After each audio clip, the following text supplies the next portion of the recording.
ছেলেদের বলছি, ছেলেরা কথাটা মন দিয়ে শুনে যাও। এই কলিযুগে যদি কোনো মেয়ে তোমাকে ভালোবাসার জন্য ছটফট করছে বা তোমার একটা ফোন বা এসএমএস এর জন্য অপেক্ষা করছে, তাহলে তুমি বুঝে নাও তুমি অনেক ভাগ্যবান। কারণ আজকালকার সময় এমন মেয়ে পাওয়া খুবই ভাগ্যের ব্যাপার।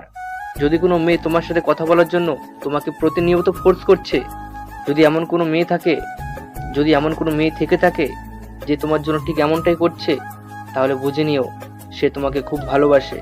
তোমারও তার কথা শোনা উচিত, তাকে সম্মান করা উচিত। ও যতটা তোমাকে ভালোবাসে তোমারও ঠিক ততটাই ভালোবাসা উচিত। লোকের কথা শুনে মন খারাপ কেন করছো? লোকেরা তো যা খুশি এসে বলে চলে যায়, ওটা ওদের বিনা স্যালারির কাজ। যখন তোমার সময়টা বদলে যাবে তখন সেই সব মানুষের কথাগুলো বদলে যাবে।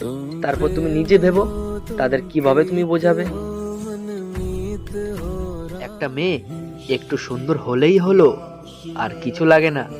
সোশ্যাল মিডিয়ায় ছবি আপলোড দিলেই হাজার হাজার লাইক কমেন্টে ভরে যায়। প্রেমিক থাকলে সেও খুব কেয়ারিং হয়ে যায়। ছেলে বন্ধুরা তো আশেপাশে লেগেই থাকে। অচেনা মানুষের কাছে সাহায্য চাইলে 10 জন ছুটে আসে। যে যাই বলুক না কেন, একজন পুরুষের কাছে সুন্দর মেয়েরাই বেশি ভ্যালু পায়। অথচ একটা ছেলের বেলায় সব উল্টো। একটা ছেলে যতই সুন্দর হোক না কেন, টাকা না থাকলে তার কোনো দাম নেই। কত ভালো ভালো ছেলের ভালোবাসা কেড়ে নিয়ে গেল ওই টাকা। তাই ছেলে হলে টাকা ইনকাম করো।